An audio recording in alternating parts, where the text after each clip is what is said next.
Taeho stood tall among the crowd of diplomats, his silver skin gleaming under Earth's sunlight. The Goroth warrior had never known defeat in 2 centuries of combat. His people had sent their finest champion to represent them on this strange blue world that had recently joined the Galactic Alliance. "These humans are so fragile," he whispered to Lomi, his assistant. "Look how small they are." The cultural exchange event took place in an ancient Japanese garden. Taeho watched with narrow eyes as humans demonstrated their fighting styles. He found them amusing at best, primitive at worst. The Goroth practiced combat arts that had evolved over 50,000 years. What could these short-lived creatures possibly know about the perfection of battle?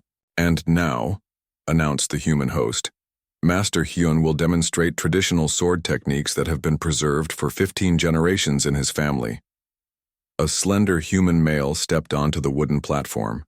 He wore simple white clothing and carried a plain steel sword. Nothing about him suggested power or danger. Taeho almost laughed at the sight. Then Hyun began to move. The sword became a flash of silver light in his hands. His feet barely seemed to touch the platform as he flowed through the kata. There was something in his movements that Taeho had never seen before, an efficiency, a precision that made the air itself seem to bend around the blade. "Impossible," Taeho muttered. For the first time in decades, he felt something stir inside him, curiosity, perhaps even a touch of concern. The human moved in ways that defied Taeho's understanding of physics. Each cut, each turn, each stance flowed with perfect harmony. When Hyun finished and bowed to the audience, Taeho found himself standing. The crowd fell silent. "Human," Taeho's voice boomed across the garden. "You have skill with that primitive weapon." Hyun looked up, his face calm. "Thank you, honored guest. I am Taeho, Grand Master of the 7th Circle of Goroth Combat Arts. I have defeated 4,000 challengers across 17 star systems." The human simply nodded. Taeho continued, irritated by the lack of awe. "I would test your abilities in friendly combat, to honor our new alliance." A murmur ran through the crowd. The human diplomats looked concerned. Everyone knew the Goroth were physically superior to humans in almost every way. Faster reflexes, denser muscles, harder bones. "I accept your challenge," Hyun said simply. Taeho blinked his 4 eyes in surprise. He had expected hesitation, perhaps even fear. The human showed neither. "Tomorrow, then," Taeho declared, "at midday." As the crowd dispersed, the human ambassador hurried to Taeho's side. "Master Taeho, I must express concern about this duel. Hyun is one of our finest swordsmen, but Goroth's strength is well documented. We wouldn't want any unfortunate incidents." Taeho smiled, showing his pointed teeth. "I will restrain myself, Ambassador. This is merely a demonstration between warriors. Your swordsman will suffer nothing worse than wounded pride." Later that evening, Taeho studied recordings of human combat techniques in his quarters. He dismissed most as ineffective against Goroth physiology. His species had natural armor beneath their skin, their joints bent in different directions. Their reaction time was 3 times faster than the average human. "This will be educational for them," he told Lomi as she helped him prepare his ceremonial battlesuit. "Humans must learn their place in the galaxy. They are clever builders and thinkers, but they should leave warfare to species better suited for it." The human didn't seem afraid, Lomi noted. "Ignorance breeds confidence," Taeho replied. "He doesn't understand what he faces." As dawn broke over Earth, Taeho meditated on the balcony of his quarters. The strange blue sky troubled him. Something about this planet felt different from the hundreds he had visited before. When he arrived at the dueling area, a circular stone platform in the garden, a crowd had already gathered. Ambassadors from 12 worlds stood watching. This simple challenge had become a diplomatic spectacle. Hyun waited at the center, still wearing plain white clothing. He bowed deeply when Taeho approached. "I am honored to face you, Master Taeho," the human said. Taeho nodded curtly. "You have courage, human. I respect that." As they took their positions, Taiho noticed something odd. The human showed no signs of fear, no elevated breathing, no tensed muscles, no dilated pupils. He simply stood ready, his ancient steel sword held loosely in his hands. For the first time in many years, Taiho felt uncertain, but he quickly pushed the feeling aside.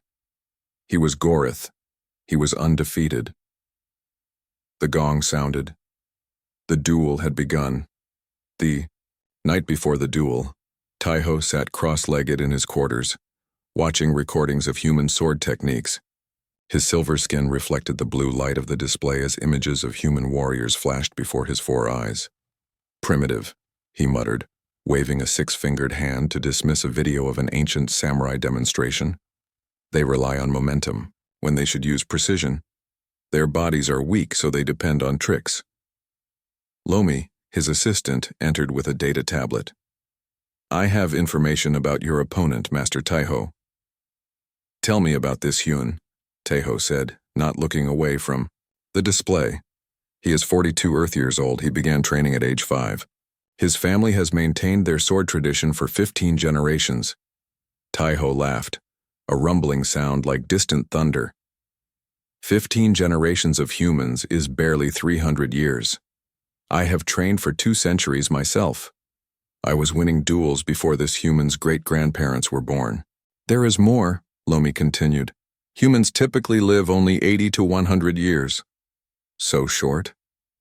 Taiho's upper eyes widened in surprise. "No wonder they seem so frantic in everything they do. They barely have time to learn anything before they die." Stood up, towering nearly 8 feet tall, and walked to the window. Earth's moon hung in the night sky, larger than any moon he had seen on his homeworld. "Tomorrow will be quick," he said, "but I will make it educational for them." Across the city, in a small temple hidden among skyscrapers, Hyun knelt before his sword. The blade rested on a wooden stand, gleaming in the candlelight. His eyes were closed in deep meditation. The door slid open, and an old man with a lined face entered. Master Do-hyun moved slowly, leaning on a wooden cane. "Your mind is troubled," the old master said. Hyun opened his eyes. "No, master. I am at peace." "Then why does your sword tremble?" Hyun looked down. Indeed, the sword vibrated slightly on its stand, responding to some unseen energy. "The blade knows," Do-hyun said, lowering himself carefully to sit across from his student. "Tomorrow you face an opponent unlike any human has faced before." "I have studied the Gorith anatomy," Hyun replied. "Their joints bend differently. Their muscles are denser. Their reaction time is superior." The old master nodded. "And yet, you do not seem worried." "Should I be?" Do-hyun smiled. "Do you remember what I told you when you were a boy? About why humans excel at combat despite our physical limitations?" Hyun nodded. "You said that our short lives forced us to innovate, that what other species learn in centuries, we must learn in decades." "Yes." The old man picked up a cup of tea. "The aliens live so long they become set in their ways. A Gorith master might spend 50 years perfecting a single technique. We cannot afford such luxury." He sipped the tea before continuing. "Humans had to compress experience. We created teaching methods that passed knowledge efficiently from one generation to the next. We learned to adapt quickly because we had no choice." Hyun bowed his head. "I understand, master." "The Gorith believes his 200 years of experience give him an advantage," Do-hyun said. "He does not realize that when you hold your sword, you carry 15 generations of innovation. Every mistake your ancestors made, every insight they gained, all of it flows through your hands." As dawn approached, Hyun rose and began a series of slow, deliberate movements. His sword cut through the air with such precision that it made no sound. Meanwhile, in the central park, workers prepared the dueling arena. They built a stone platform surrounded by seating for important guests. News of the challenge had spread quickly through the diplomatic community. What had started as a simple demonstration had become a significant event. Ambassador Kim paced nervously around the platform. "This is a diplomatic nightmare," he muttered to his assistant. If the Gorath injures Hyun, tensions will rise. If by some miracle Hyun defeats Taiho, the Gorath might take offense. Could we cancel? The assistant asked. Impossible. Both sides would lose face. We must hope for a dignified draw. By mid-morning, aliens from 12 different worlds had arrived to witness the duel. Some came out of curiosity, others to assess human capabilities firsthand. The Gorath delegates sat proudly in the front row, their silver skin gleaming in the sunlight. When Hyun arrived, he carried nothing but his sword, wrapped in simple cloth. He bowed to the assembled dignitaries and took his position on the platform. Taeho entered with a delegation of Gorath officials. He wore ceremonial armor that enhanced his already imposing figure. In his hand, he carried a weapon that looked like a sword, but emitted a faint blue glow along its edge. The two warriors faced each other across the stone circle. The contrast was striking, the towering silver alien with his advanced weapon versus the ordinary-looking human with his traditional steel blade. A hush fell over the crowd as a gong was brought forward. The duel that would test more than just two warriors but two entirely different approaches to combat was about to begin. The sound of the gong echoed across the arena. Before its vibrations faded, Taiho lunged forward with blinding speed. His ceremonial blade hummed through the air, leaving a trail of blue light as it sliced toward Hyun's chest. To the watching crowd, the Gorath warrior was just a silver blur. Many of the human spectators gasped, certain they were about to witness their champion's defeat in the first strike. But Hyun's blade was already there, meeting the alien weapon with a clear ring of steel. The human stood firm, his sword redirecting the powerful blow to slide harmlessly past his shoulder. Taeho's 4 eyes blinked in surprise. No opponent had ever reacted quickly enough to block his opening attack. He pivoted instantly, swinging, his energy blade in a low arc that should have cut through Hyun's legs. Again, the simple steel sword was waiting, deflecting the blow with minimal movement. Impossible, Taiho muttered. He increased his speed, striking from 3 different angles in rapid succession. Each time Hyun's blade met his own. The human never blocked directly against the Gorath's superior strength. Instead, he redirected each attack with subtle movements using Taiho's own momentum against him. The alien warrior began to feel something unfamiliar. Frustration. He had defeated champions across 17 star systems, yet this human with his primitive weapon was matching him move for move. You were trained well, Taiho said as they circled each other, but training cannot overcome biology. My reflexes are 3 times faster than yours. Hyun didn't reply. His eyes never left Taiho's weapon, yet somehow he seemed aware of the alien's entire body. Taiho launched into his most complex attack sequence, a technique that had broken through the defenses of a legendary Merkin shield master. His blade moved in patterns designed to confuse and overwhelm, creating openings no opponent could possibly cover.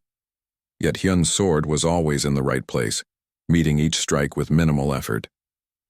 The human barely seemed to move, yet his blade danced through the air as if guided by some invisible force. In the stands, the alien ambassadors leaned forward in disbelief. The Gorath delegation watched with tightening expressions. How is he doing this? Taiho thought as another perfectly executed strike was turned aside.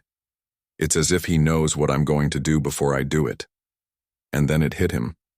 The human was reading his body language.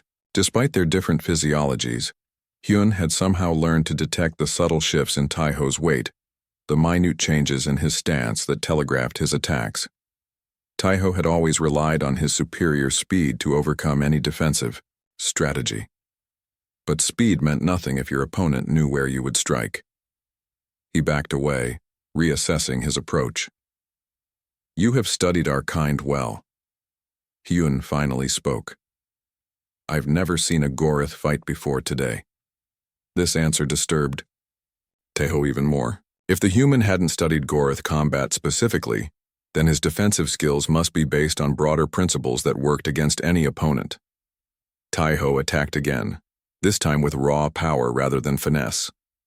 His energy blade crashed, against Hyun's sword with force that should have shattered the steel or at least knocked it from the human's grip.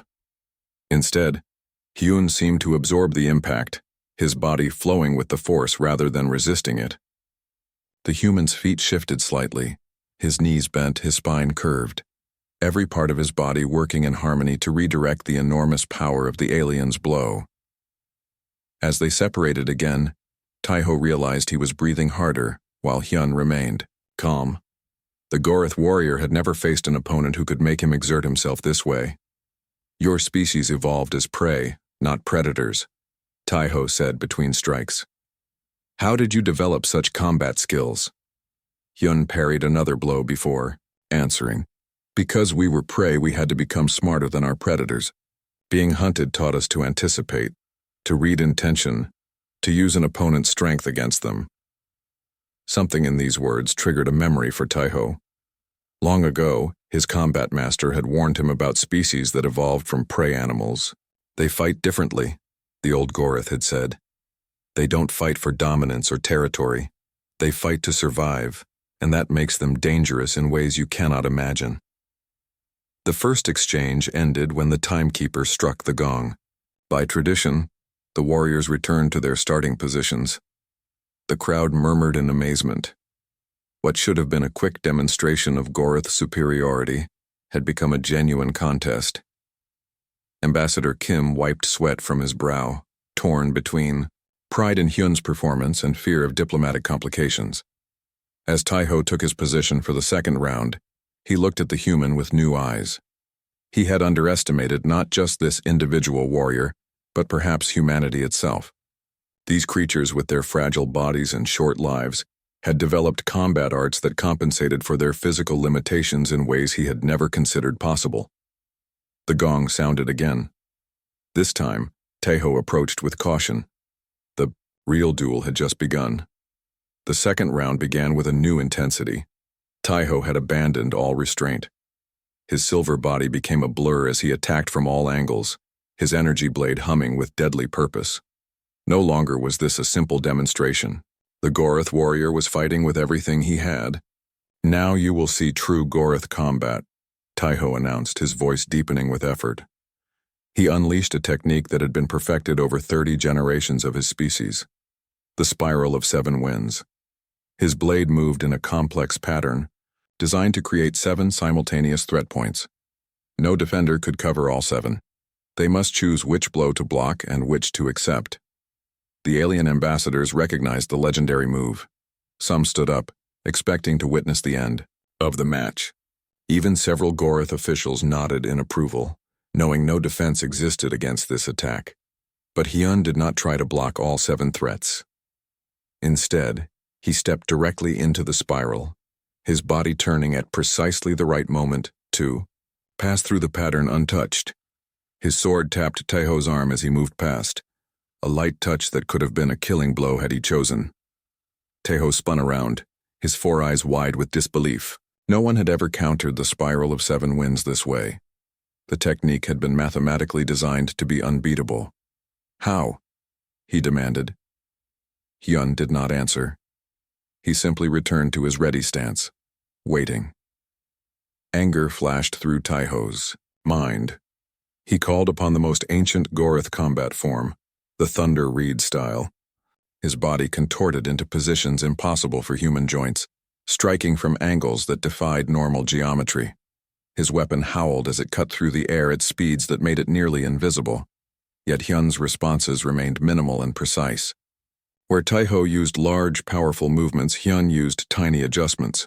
Where Taiho committed his entire body to each attack, Hyun remained balanced and centered. The human never met force with force, instead guiding the alien's attacks away, with subtle redirections. "It's like fighting water," Taiho thought, frustration growing. "I cannot hit him and he does not try to hit me." In the stands, Master Do-hyun watched with calm eyes. Next to him, Ambassador Kim whispered, "How is this possible? The Gorath are physically superior in every way." "Look closely," Do-hyun replied. "Hyun moves before Taiho does." "That's impossible. No one can move before an attack begins. Not before it begins, before it is fully formed in Taiho's mind." Hyun reads the intention before the action. On the platform, Taiho had reached a breaking point. He gathered his energy for one overwhelming attack, a full commitment strike that would end the match one way or another. His blade glowed brighter as he channeled power into it. "Now we finish this," he roared, lunging forward with all his strength and speed. Hyun did something no one expected. Instead of backing away from the powerful attack, he stepped forward to meet it. His sword made contact not with Taiho's blade, but with the alien's wrist in a precise tap. What happened next astonished everyone watching. Taiho's fingers opened involuntarily, releasing his weapon. The ceremonial blade clattered to the stone platform, its energy field sputtering out. Silence fell over the arena. Taiho stared at his empty hand in shock. That technique cannot work on Gorath physiology. Our nerve clusters are positioned differently than in humans. Hyun bowed slightly. "I did not strike a nerve cluster. I struck at the moment your grip shifted to adjust your balance." Understanding dawned on Taiho's face. Hyun hadn't attacked his body. He had attacked his technique itself, finding the one instant when any weapon wielder, regardless of species, must loosen their grip slightly to maintain control during a powerful strike. "Your approach to combat," Taiho said slowly. "It's not just about techniques. It's about principles." Hyun nodded. "Techniques can be countered. Principles adapt to any situation." In that moment, Taiho saw something he had never considered before.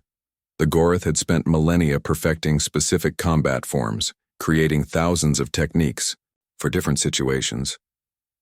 They relied on their natural advantages, their strength, speed, and longevity, to master these forms. Humans, with their short lives and physical limitations, could not afford such specialization. Instead, they developed principles that could be applied universally. They studied the fundamental truths that governed all movement, all combat, regardless of the opponent's nature. "Your sword," Taiho said, looking at the simple steel blade. "It contains no technology, yet it defeated my energy weapon." "The sword is not special," Hyun replied. "It is just steel shaped by fire and skill. What matters is the understanding behind its use." Taiho realized he was not facing just one human warrior.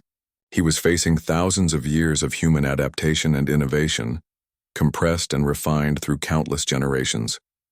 Each human master had to learn quickly in their short life, then pass their knowledge to the next generation, who would improve upon it further. The gong sounded, ending the second round. But something had changed in the arena. The match was no longer about winning or losing. It had become a dialogue between two fundamentally different approaches to mastery. They prepared for the final round, Taiho looked at his opponent with new respect. For the first time in his long life, the undefeated Gorath champion wondered if he might have found his match in this short-lived human with his ancient blade. The final round began with a new energy in the arena. The audience leaned forward, aliens and humans alike captivated by the unexpected contest. Taiho retrieved his weapon with a formal bow to Hyun, acknowledging the skill of his disarmament. This time, Taiho fought differently. He abandoned the complex forms of Gorath combat and moved with simple, direct attacks. His blade flashed through the air with deadly precision, testing Hyun's defenses from every angle. Hyun matched him, move for move. The two warriors circled, each other in a dance of steel and light, their weapons connecting and separating with perfect timing. To the observers, it appeared less like combat and more like a conversation between masters. "You adapt quickly," Hyun said during a brief pause. "I have had 2 centuries to learn," Taiho replied, "but never a lesson like today's." They resumed their exchange, moving faster as they grew accustomed to each other's rhythms. Taiho found himself enjoying the challenge in a way he hadn't experienced in decades. There was something pure about facing an opponent who could truly test his skills. Then came the moment that would be recorded in diplomatic archives across the galaxy. Taiho saw an opening in Hyun's defense, a genuine vulnerability. The human had shifted his weight slightly forward, creating a gap in his coverage. With his superior speed, Taiho could strike before Hyun could possibly recover. The Gorith warrior lunged, his blade aimed at the exposed area. Victory was certain. But, in the final instant, Hyun moved in a way that defied Taiho's understanding of physics. The human's body seemed to flow like water around the attack, not evading it completely but controlling the point of contact. In that same motion, Hyun's blade came to rest against Taiho's neck, light as a feather but unmistakably positioned for a killing blow. Time seemed to stop in the arena. Taiho felt the cool steel against his silver skin. He knew that in a real, combat situation, his head would have been severed before he could even register the movement. Then he noticed something else. Hyun could have struck him at least 5 other times during the exchange, but had chosen not to. The human had been testing him, teaching him, throughout their combat. "Why did you not finish this earlier?" Taiho asked softly. "That was never the purpose," Hyun replied, withdrawing his blade and stepping back. Taiho understood then that the true mastery of combat wasn't just about winning. It was about knowing when not to strike, about showing restraint when power was at its peak. He lowered his weapon and bowed deeply to Hyun, deeper than any Gorith had ever bowed to another species. "I acknowledge your mastery," Taiho announced, his voice carrying across the silent arena. "And I request the honor of learning from you, if you would teach me." Gasps echoed through the crowd. The Gorith officials looked stunned. No Gorith champion had ever requested to become a student of another species. It was unprecedented. Hyun returned the bow with equal respect. "The honor would be mine." Ambassador Kim nearly fell from his seat in shock. What had begun as a potential diplomatic disaster had transformed into something remarkable. The first cultural exchange of martial knowledge between humans and Gorith.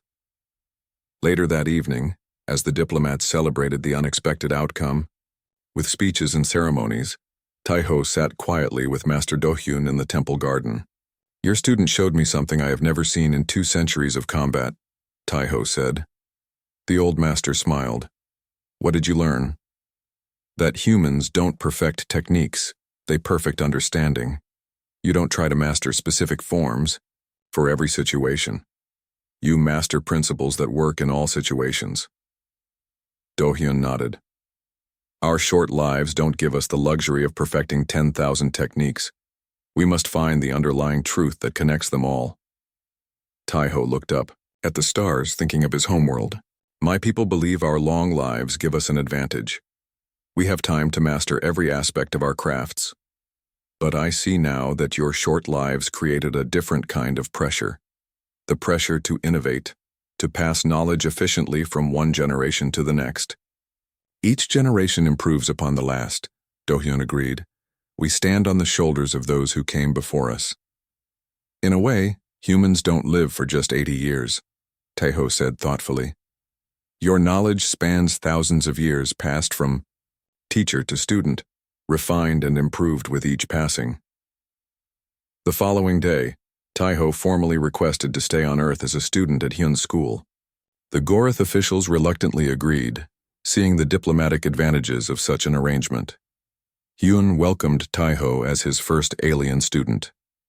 Together they would bridge 2 vastly different approaches to mastery: the patient, thorough perfection of the long-lived Gorith, and the adaptive, principle-based innovation of humanity. As he placed his ceremonial blade on the wall of the training hall and accepted a simple steel sword from Hyun, Taiho reflected on the strange path that had brought him here. He had come to Earth believing he would demonstrate Gorith superiority. Instead, he had discovered a profound truth about humanity's unique strength. It wasn't their bodies that made humans formidable. It was their minds, their adaptability, and their ability to build upon each generation's knowledge that made them perhaps the most dangerous species he had ever encountered. And now, he would learn from them. The end.